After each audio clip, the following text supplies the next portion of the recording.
हम चर्चा कर रहे थे कि द्वितीय अध्याय में 2 श्लोकों के माध्यम से अर्जुन ने प्रश्न पूछा और अर्जुन ने भगवान के जो 2 नाम लिए हैं, एक पहले श्लोक में भगवान का नाम लिया है मता बुद्धिर जनार्दना। भगवान का एक नाम अर्जुन ने कहा है जनार्दना, और दूसरा अर्जुन ने जो नाम बोला है वो है भगवान का केशव। तो जनार्दन, यहाँ हम देखते हैं भगवत गीता में भगवान के अनेक नाम आए और जहाँ जो प्रसंग है, प्रसंग के अनुकूल ही भगवान का नाम लिया गया है। अर्जुन यहाँ भगवान से प्रार्थना कर रहा है कि आपको सभी लोग याचना करते हैं और आप उनकी याचना पूरी करते हैं। अर्जुन भी बड़ा कन्फ्यूजन की स्थिति में, कभी कभी आदमी के लिए ये भी एक बड़ा तनाव हो जाता है कि मैं क्या करूं और क्या ना करूं, कोई डिसीजन नहीं ले पाता है। और आप सोच सकते हैं कि एक ऐसी स्थिति जहां दोनों सेनाएं खड़ी हुई हैं और एक व्यक्ति जो प्रधान है सबसे, वो कंफ्यूज हो रहा है कि युद्ध करूं या ना करूं। तो अर्जुन भगवान का जनार्दन नाम लेकर के मानो ये इंगित करना चाहता है कि जैसे आप सभी की याचना पूरी करते हैं, जनार्दन का मतलब है जो सभी की याचनाओं को पूरा करने वाले हैं। तो आ रही आवाज आपको? ठीक है, तो हाँ जी आ रही है भैया, आवाज आ रही है। ओके ठीक है, तो कंटिन्यू करते हैं। तो आप मेरी भी इस याचना को पूरा कीजिए। मैं आपसे यह याचना कर रहा हूँ कि मुझे निश्चित करके बताइए मेरे लिए क्या कर्तव्य है। और दूसरा हम भगवान श्री कृष्ण का यहाँ नाम देखते हैं केशव। भाई कोई साधारण कोई व्यक्ति हो, कोई संत हो अथवा महापुरुष हो, तो उनकी अपनी शक्तियों की सीमा होती है। केशव नाम का अर्थ होता है क अर्थात ब्रह्मा, और व अर्थात विष्णु, और श अर्थात ईश महेश। ये तीनों ही जिनके वपु हैं अर्थात स्वरूप हैं, उन्हें केशव कहते हैं। ये शास्त्रीय परिभाषा आपको बताई। तो केशव कौन है? ब्रह्मा विष्णु महेश भी जिनका स्वरूप है। तो आपकी अनलिमिटेड पावर है और आप जो चाहें वो कर सकते हैं। फिर आप मेरा संशय क्यों दूर नहीं कर रहे हैं? अब देखो, अर्जुन के मन में संशय क्यों आया? क्योंकि उसके मन में आग्रह था। वो युद्ध नहीं करना चाहता था, स्वजनों के मोह में आ गया था। तो अगर आग्रह कोई व्यक्ति रखता है और फिर कुछ बात किसी की सुनता है, तो वो सुनने पर भी उसके मन में समाधान नहीं हो पाता। क्यों नहीं हो पाता? क्योंकि वो जो अपने मन में बैठाई हुई बात है उसी को वो सुनना चाह रहा है। यहाँ अर्जुन क्या चाहता है? मैं छोड़कर चला जाऊँ युद्ध। ज्ञान की दृष्टि से न तो तीनों लोकों में कोई संसार का अस्तित्व है, न कोई मेरा है न तेरा है, न विजय है न पराजय है, न धर्म है न अधर्म है, एकमात्र परम तत्व ही है। तो बोले ये सब झगड़े से छूटे हैं। पर भगवान अर्जुन को इस बात की परमिशन नहीं दे रहे हैं। दूसरे अध्याय में भी कहा है तस्मात् युध्यस्व भारत, इसलिए तुम्हें युद्ध करना चाहिए। अब यहाँ पे कुछ और भी महत्वपूर्ण बातें इन 2 श्लोकों के माध्यम से हम देख सकते हैं। एक तो ये है कि अर्जुन जो है वो, उसमें एक विशेष बात ये है कि अर्जुन भगवान पे आक्षेप नहीं कर रहा है। वो अर्जुन बोल रहा है मोहय सीव में, इव शब्द का प्रयोग किया। ऐसा लग रहा है जैसे आप मुझे मोहित कर रहे हैं। अरे भगवान तो मोह को भगाने वाले हैं, भगवान क्यों मोहित करेंगे? इसलिए अर्जुन को भी इतना तो विश्वास है कि भगवान मुझे मोहित नहीं कर रहे हैं, पर मैं मोहित हो रहा हूँ। क्यों मोहित हो रहा हूँ? क्योंकि मेरी मनोदशा ऐसी है। तो इसी को बोलते हैं कि आक्षेप पूर्वक शंका न करके श्रद्धा पूर्वक शंका करके, कि आप जो बोल रहे हैं वो तो बिल्कुल ठीक है, लेकिन मैं आपकी बात समझ नहीं पा रहा हूँ।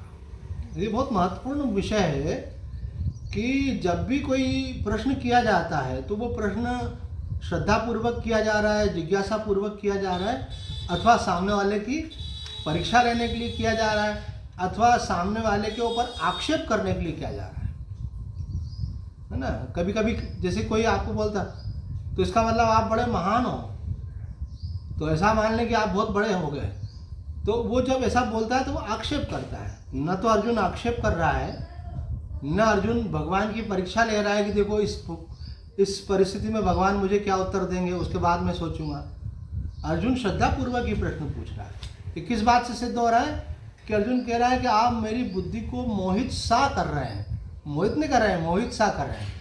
अर्थात आप तो नहीं कर रहे हैं, लेकिन मेरी बुद्धि मोहित हो रही है। अब यहाँ अर्जुन ने एक बात बड़ी महत्व की कि तदेकम वद निश्चित्य। देखो, आपको जो भी साधक है उसको अपने मन में इस बात की क्लियरिटी होना चाहिए कि भगवान हमसे क्या चाहते हैं, भगवान का हमको क्या संदेश है, भगवान का हमारे लिए क्या उपदेश है। आदमी जो गड़बड़ियाँ करता है ना, उसके मन में पाप रहता है, उसके मन में विकार रहते हैं, उसके मन में आकर्षण रहता है, वो कुछ गलती करना चाहता है, तो वो क्या होता है कि शास्त्रों की और गुरुओं के वचनों की भी व्याख्या वैसी कर लेता है। और हमने एक बात तो पहले बताई थी कि कोई एक व्यक्ति का एक बात पे जोर है, किसी का दूसरी बात पे जोर है, तो जब आपको एक व्यक्ति की बात को फॉलो नहीं कर पाते हो तो आप कहते हो कोई बात नहीं है, वो जो बोलते हैं मैं उसको फॉलो कर रहा हूँ। जैसे उदाहरण के लिए कहा जाए कि संयम रखना है आपको, और संयम आप नहीं रख पा रहे हैं, तो संयम नहीं रख पा रहे हैं तो आप इस बात पे जोर देने लगते हैं मैं साधना तो कर रहा हूँ ना, एटलीस्ट साधना तो कर रहा हूँ मैं। तो ये नहीं होना चाहिए साधक के लिए। साधक को ऐसा होना चाहिए कि हमको शास्त्र की बात बिल्कुल स्पष्ट है कि भगवान श्री कृष्ण का हमारे प्रति क्या संदेश है, और हमको ये स्पष्ट होना चाहिए जिन भी महापुरुष से, संत से अगर हम जुड़े हैं तो हमारे गुरुदेव का ये उपदेश है, अथवा जिस आचार्य परंपरा से जुड़े हुए हैं, मानो हम शंकर संप्रदाय से जुड़े हैं, आचार्य शंकर, तो उनका हमारे लिए क्या उपदेश है। वैसे तो सभी महात्मा लगभग सभी संप्रदाय लगभग एक ही बात बतलाते हैं कि संसार के मोह में मत पड़ो, भगवान का भजन करो, आपके जीवन का लक्ष्य भगवत प्राप्ति है, मुक्ति है। पर जो छोटी छोटी बातें होती हैं, तो यहाँ अर्जुन बोल रहा है आप मुझे निश्चित करके बताइए। आप देखो, निश्चित दो तरफ से होना चाहिए। एक तो वक्ता निश्चित करके बताया आपको, बिल्कुल पक्की बात, दूसरा श्रोता पर निश्चित करे। उन्होंने तो निश्चित करके बता दिया कि तुम्हें युद्ध करना, लेकिन अर्जुन फिर क्यों पूछ रहा है? क्योंकि अर्जुन निश्चित नहीं हो पा रहा है। तो हमारा मन भी निश्चित होना चाहिए कि मेरा लक्ष्य यह है और मुझे इसकी प्राप्ति के लिए इस प्रकार से प्रयत्न करना है। क्या साधन है, क्या असाधन है, क्या करने से मेरी प्रोग्रेस होगी और क्या करने से मेरी भगवत प्राप्ति की यात्रा में मेरा डिले होगा, मैं लेट हो जाऊंगा। तो साधक जो होता है वो इस बात का विशेष ध्यान रखता है कि मेरे इन कारणों से मेरी यात्रा में विलंब हो रहा है। और आपको सच बताया ना, मैं अपने अनुभव से बताता हूँ, ये बात पथिक जी महाराज ने अपने एक भजन में भी कही है कि आदमी से गलतियाँ बहुत सारी नहीं होती हैं, आदमी से भूलें बहुत सारी नहीं होती हैं, एक ही भूल उसकी जीवन भर रिपीट होती रहती है। बार बार तौबा करता है और बार बार वही करता है। रोज़ शाम हुई तो दारू पी ली और रोज़ सुबह हुई तो तौबा कर ली। अरे भाई, जब तुम होश हवास में हो तब सोचो कि कैसे बचना है। घर से पहले बोतली तो निकालो, रखी रहेगी तो पियोगे। आप निर्णय तो करो, उस संगति में नहीं बैठना है। तो आपको भगवान ने जो ये बात कह दी है पहले कि वशे ही यस्य इंद्रियाणि तस्य प्रज्ञा प्रतिष्ठिता, अब गलती आपसे होती है वही रिपीट करते रहते हैं। तो रिपीट नहीं हो, इसके रास्ते बंद करना चाहिए। गलती की तरफ हम जा नहीं पाए, उसके रास्ते भी बंद करना चाहिए। निश्चय तो करना ही चाहिए, संकल्प तो करना ही चाहिए, विवेक तो जगना ही चाहिए। सबसे श्रेष्ठ विवेक है, उसके नीचे संकल्प है।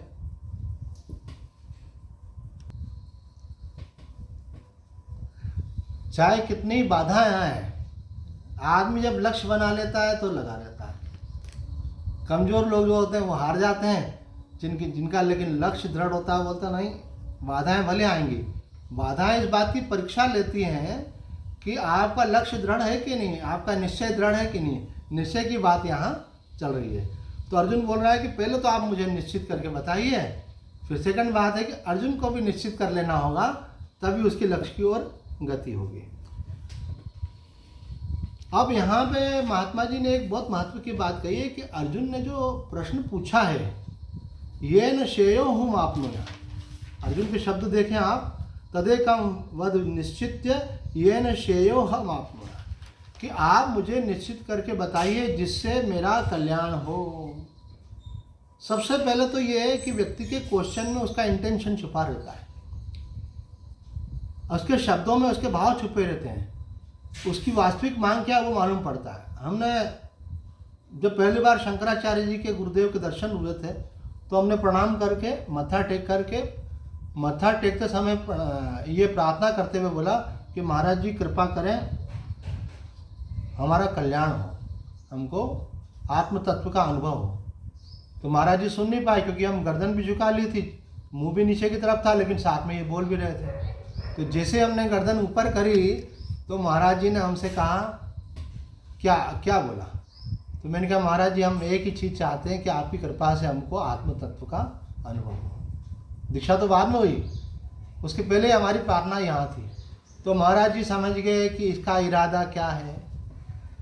हमारी इतनी यात्रा हो गई उनके साथ में, आज मुझे लगभग उनसे 23 साल पहले दीक्षित हुआ हूँ, लेकिन कभी भी उन्होंने मुझे कोई आश्रम की व्यवस्थाओं संबंधी अथवा और किसी संबंधी किसी काम में मुझे इन्वॉल्व नहीं किया, क्योंकि जानते हैं ये मुमुक्षु है, इसका लक्ष्य एक है, इसको वही बात बतानी है। और जब मैं जाता हूँ तो महाराज जी बिठा लेते हैं पास में, हाँ पूछो क्या जिज्ञासा है, और कोई 2-3 जिज्ञासु और भी होते, आ जाओ अभी ये प्रश्न पूछेंगे तुम भी सुनो।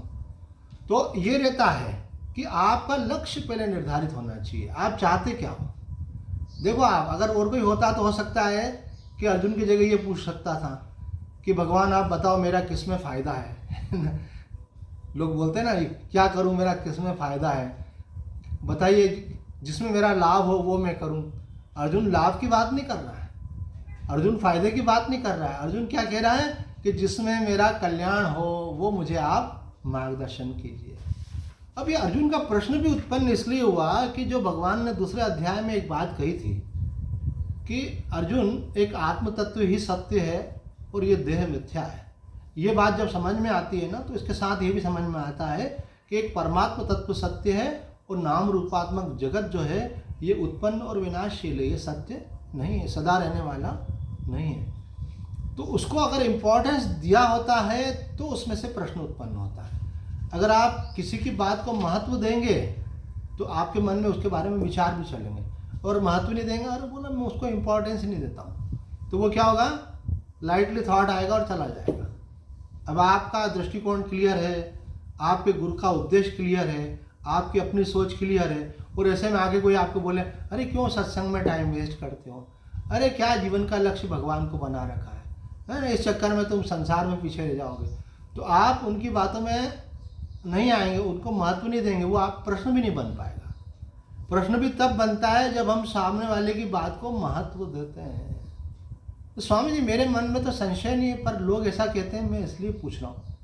तो लोग कहते हैं तो आपने एक्सेप्ट किया तब तो प्रश्न बना। तो यहाँ हम देखते हैं कि अर्जुन ने महत्व दिया संसार को, युद्ध को, जय पराजय को, तो प्रश्न उत्पन्न हुआ। अर्जुन के मन में एक ही बात का महत्व होता कि एक परमात्म तत्व और व्यवहारिक दृष्टि से मैं भगवान श्री कृष्ण का भक्त हूँ और मुझे उनके आदेश का पालन करना है। तो बहुत सारे प्रश्न अपने आप ही गायब हो जाते हैं। तो जो गुरु भक्त होते हैं, जो भगवत भक्त होते हैं, उनके पास बहुत सारे ऑप्शंस नहीं चल रहते हैं, उनका मन ज़्यादा चलता नहीं है, क्योंकि उनको क्लियरिटी रहती है कि भगवान क्या चाहते हैं, गुरु क्या चाहते हैं, हमको उसी दिशा में प्रयत्न करना है। अगर उनका मन अगर अदरवाइज जाता भी है तो वो उसको इम्पोर्टेंस नहीं देते, वो जानते हैं कि गलत डायरेक्शन है। इसलिए एक निश्चित करके लक्ष्य कल्याण का बना करके संसार को महत्व नहीं दें, भगवान को महत्व दें, सदगुरु को महत्व दें और उस मार्ग पर चलते रहें। आज इतना ही कहकर अपनी वाणी को विराम देते हैं। ओम पूर्णमद पूर्णमिदं पूर्णात् पूर्णमुदच्यते पूर्णस्य पूर्णमादाय पूर्णमेवावशिष्यते। ओम शांति शांति शांति।